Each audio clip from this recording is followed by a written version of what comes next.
you tonight, just 3 miles north of Elba stands a two-story home that was built by the first European settlers of Luxembourg.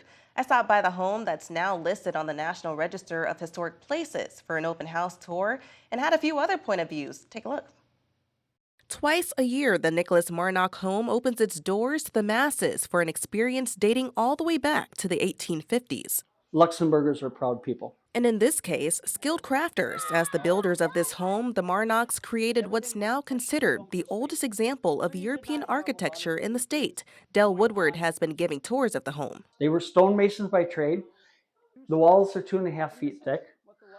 The whole house was finished in about 8 years. Here we got another wagon load of 20. We started our wagon load of 35 this morning, and every hour he brings more. Hauling over 100 visitors Saturday with his tractor is where we find Tom Ross, who has been helping maintain the home and property with his wife, amongst other volunteers. My grandfather came from Luxembourg, and so I'm a direct descendant of the house, and we have for many years been a part of this project. When asked if he ran into any cousins on the ride up the trail, Yes, I do. AHS, that was my grandpa, August Henry Seafelt. Seafelt, they used to own this, and my mom was born here.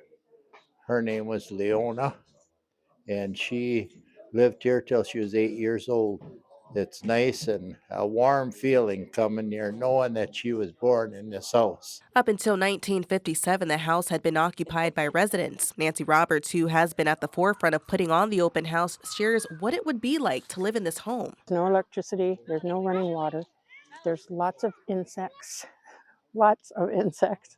Humidity problem. The house was restored in 1991 by a group that came over from Luxembourg in efforts to maintain history. We took turns bringing their noon meal up here to them. And now that task of conservation rolls on to the next generation. Because those are the ones that are going to be keeping the house up someday. You know, they're going to remember it. They're going to say, oh, I remember going out there. Now, at this time, those in charge of the Marnach's home upkeep says they are waiting for state grants to help support building a new roof and upgrading those solar panels. I'm told that all could cost around $50,000.